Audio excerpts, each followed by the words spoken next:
You are listening to Practical and Woo by Mindset and Manifest. My name is Eden, and I invite you to embark on a journey with me to explore the practical and spiritual edges of the unknown for the purpose of allowing you to embody and empower yourself uniquely as you are, and to intentionally create and live a life of freedom and fulfillment.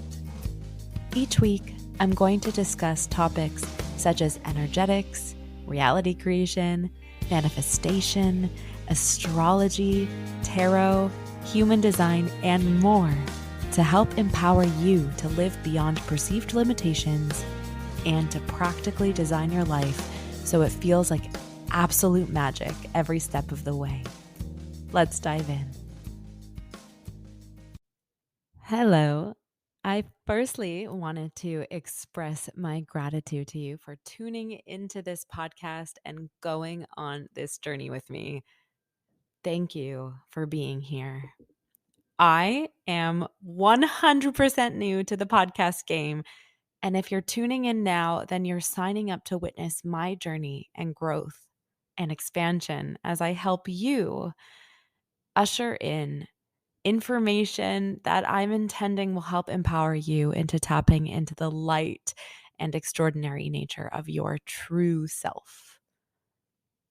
Now, that is a lot of colorful wording, but if you allow your heart to open up to hear with your full body, your heart and your soul, I'm inviting you to get curious about how that's landing, to see how that invitation tickles your senses and invites you into this experience with me.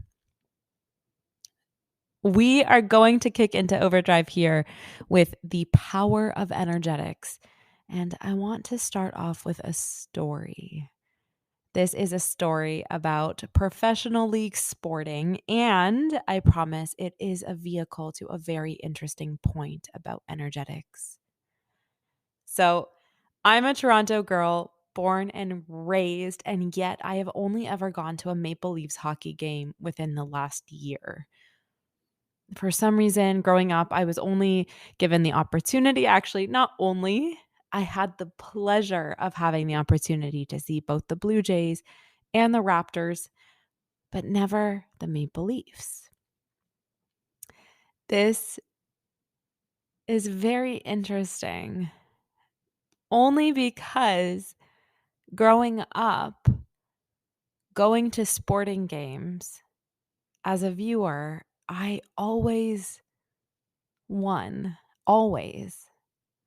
And this streak as a kid and a teenager of winning can be corroborated, by the way, by eyewitnesses. So with this winning streak, I really had the sense, I had the belief that I was a lucky charm as a kid, and that if I was present at a sporting game, we would win. And just for clarity and context, I would go to multiple Raptors and Jays games a season, and it wasn't just like a one-off luck of the draw, probability, statistics kind of thing.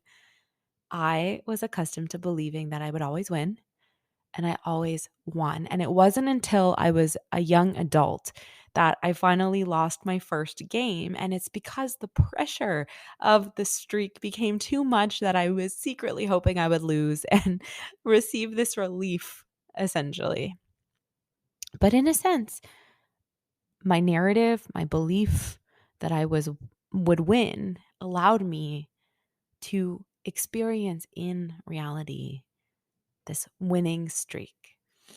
And so being invited to a hockey game, my first ever hockey game, I was feeling so excited, so jazzed that I was going to get to go, that I would get to reinvigorate my powers of viewership and win this game as a viewer.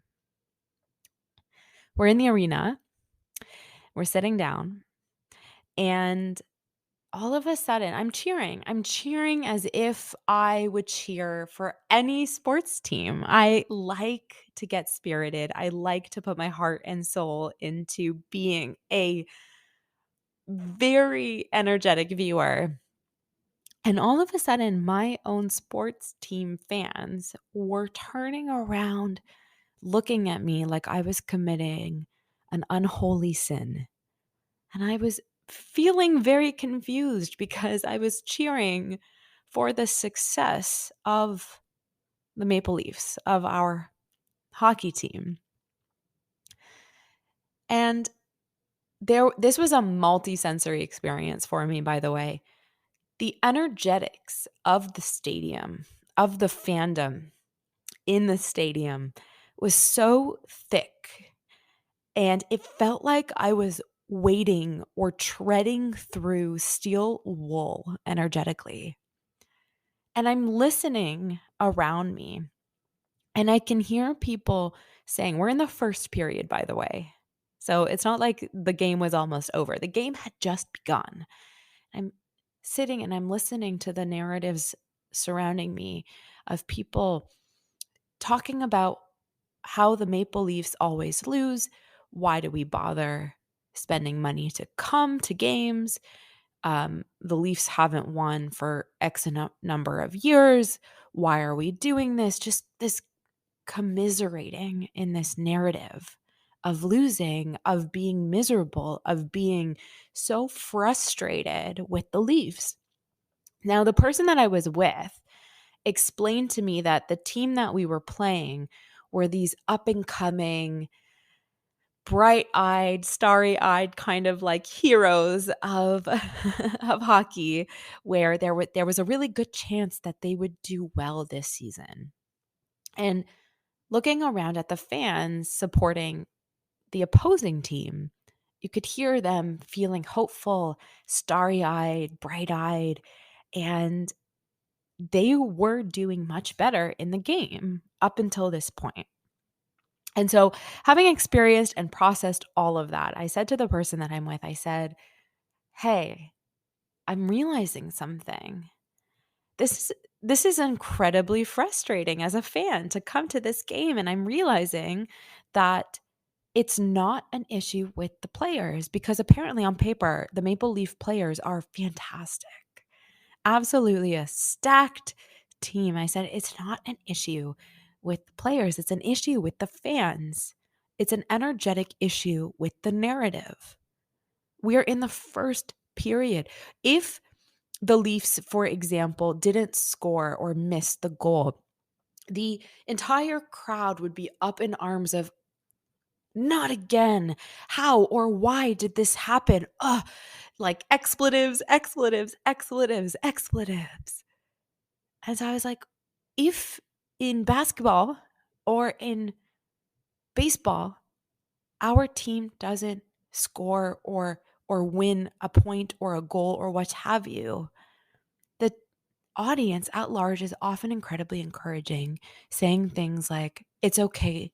We got it next time. You've got this. You're doing well. Keep going. There is so much hope and positivity and optimism still in the narrative, even when the team doesn't score or doesn't accomplish what they're setting out to.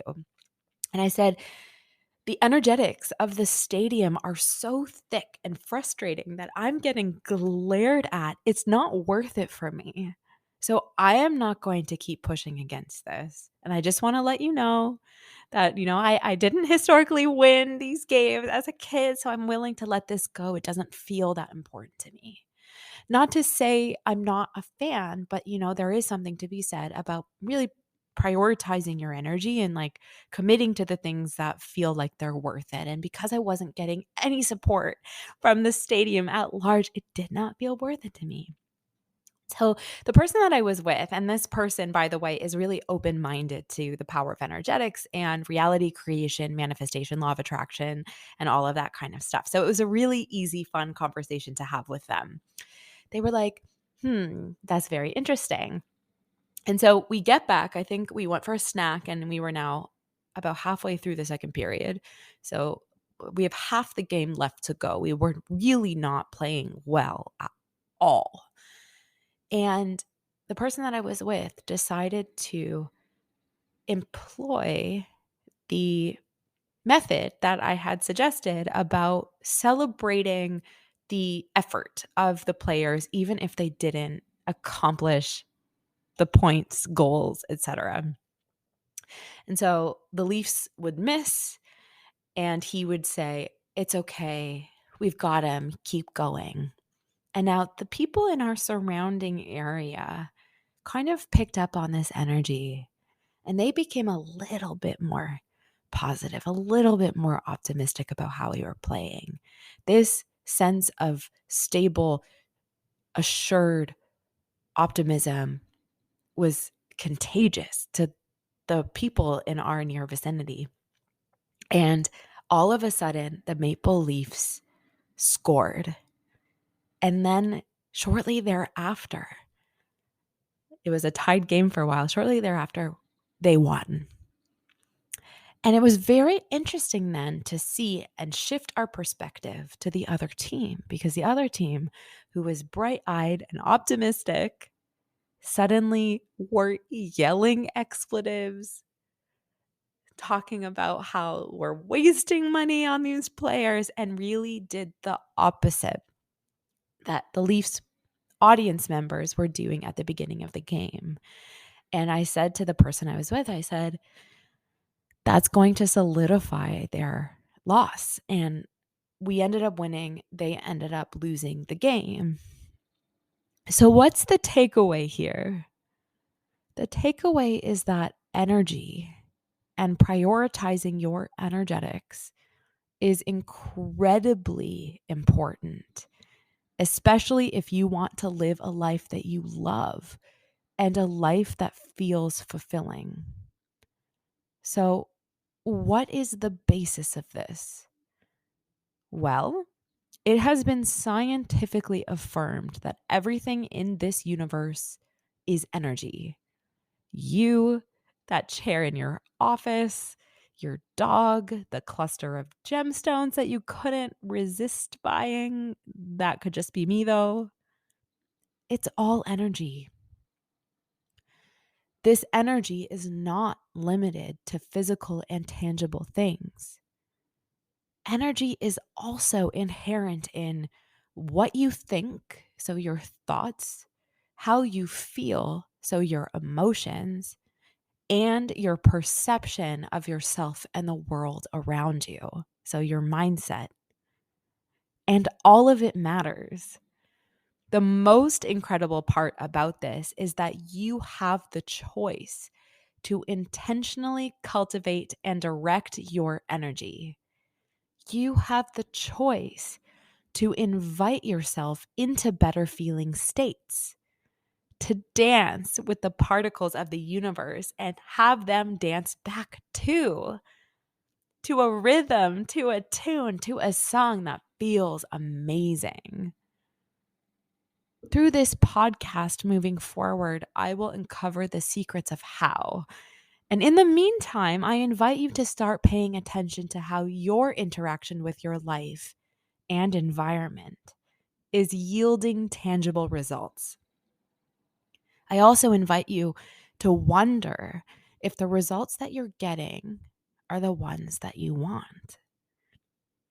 It's been such a pleasure to interact with you on this episode of Practical and Woo by Mindset and Manifest.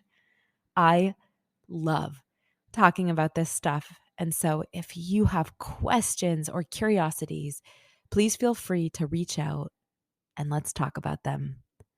Until next time.